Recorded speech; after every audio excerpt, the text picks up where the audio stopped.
तो भाई इस मूवी की कहानी कुछ ऐसी है जहां पर एक राजा राम सोलंकी नाम का फार्मर है जो एक रियल स्टेट एंटरप्रेन्योर के अगेंस्ट लड़ रहा है जिसका नाम है हरिभाई खेतान। अब एक पॉइंट पे जाके ये फार्मर इन सब से फ्रस्ट्रेट होके सुसाइड कर लेता है और मूवी में हमें इसकी वाइफ जानकी जो कि इस रियल एजेंट कंपनी से लड़ते हुए दिखाया जाता है और इसी के साथ ये दो जॉलीज इस केस से कैसे रिलेटेड है ये हमें मूवी में दिखाया जाता है। मूवी तो काफी अच्छी है पर मैं 2-2.5 घंटा देखने के बाद मैं इस मूवी पे एक कमेंट करना चाहता हूं और मैं करने का हक भी रखता हूं क्योंकि मैंने टिकट के पैसे दिए हैं और मेरा कमेंट ये होगा कि ये मूवी अच्छी नहीं है क्योंकि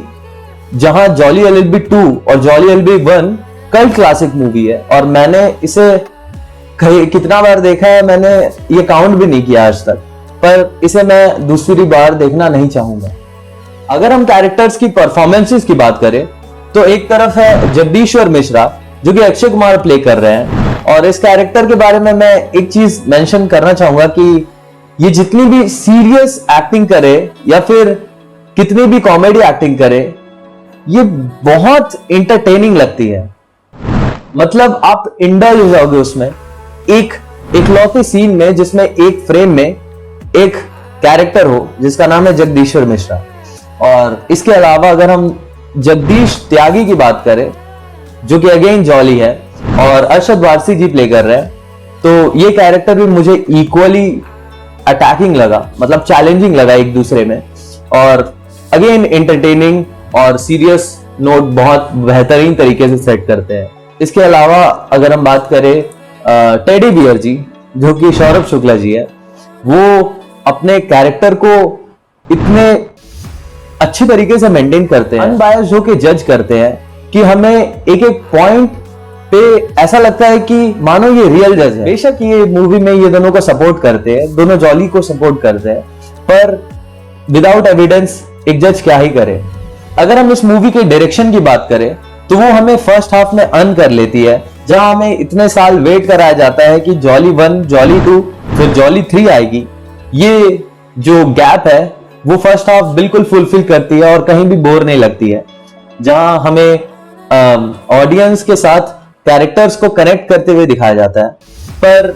अगर मैं इसकी सिनेमैटोग्राफी की बात करूं तो वो काफी एवरेज है और कहीं कहीं पर विजुअल्स बहुत इनकंसिस्टेंट फील होते हैं। इसी के साथ इसकी जो सीरियसनेस और कॉमेडी को बैलेंस करने का जो ट्राई आउट था वो मुझे काफी अच्छा लगा और इसी वजह से मूवी मुझे कहीं पर पसंद आई। अगर मैं इस मूवी के म्यूजिक की बात करूं तो वो काफी अच्छी है, मूवी के साथ एकदम परफेक्टली अलाइन होती है, पर जहां कुछ एक आध सीन है जो मुझे रोने पे मजबूर कर चुके थे वो सीन्स में इमोशनल डेप्थ बिल्कुल इसी वजह से आया था क्योंकि उसमें बैकग्राउंड म्यूजिक थी जो कि मैं परफेक्ट कहना चाहूंगा। अगर मैं इस मूवी के नेगेटिव्स की बात करूं तो मैं इस पे सिर्फ 3 पॉइंट्स कहना चाहूंगा। पहला पॉइंट है कि लेगेसी का बोझ जो कि इस मूवी को ओवर एक्साइटिंग की जगह ओवर स्टफ्ड बनाने लगता है। इसमें बहुत सारे एविडेंसेस है जो कि मिसिंग रहती है और केस बिल्कुल इनकम्प्लीट लगता है, पर इसके बावजूद हमें कुछ एविडेंसेस ऐसे लाके दिखा दिया जाता है कि देखो भाई ये मूवी ये सब एविडेंस आ चुके हैं और ये केस सॉल्व्ड है, अब डायरेक्ट वर्डिक्ट पे चलते हैं, ऐसा कुछ है। इसके बावजूद मूवी काफी अच्छी लगती है, पर दूसरी पॉइंट है या फिर दूसरी नेगेटिव है कि अंडर रिटेन फीमेल कैरेक्टर्स, मतलब इसमें फीमेल कैरेक्टर्स की उतनी कैरेक्टर फ्रेम नहीं की जाती है और बहुत स्क्रीन टाइम बहुत कम होता है। स्क्रीन टाइम कम होने की वजह से फीमेल कैरेक्टर्स बहुत अनएक्सप्लोर्ड होते हैं और काफी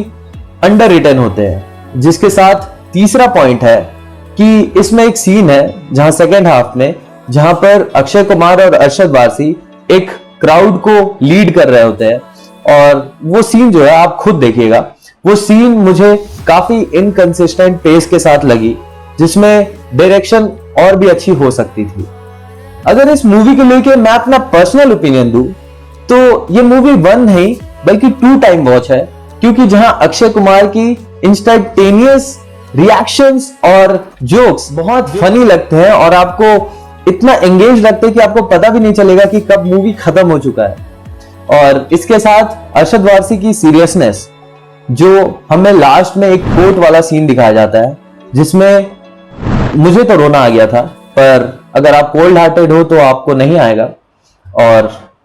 मुझे काफी अच्छा लगा था वो सीन। तो इसलिए मैं चाहता हूं कि ये मूवी आप बेशक देखें, थिएटर्स में देखोगे तो ज्यादा मजा आएगा, अनलेस आपके पास नेटफ्लिक्स वगैरह हो। ये मूवी मुझे पता तो नहीं कहां आ रही है, पर जहां भी आएगी ब्लॉकबस्टर रहेगी।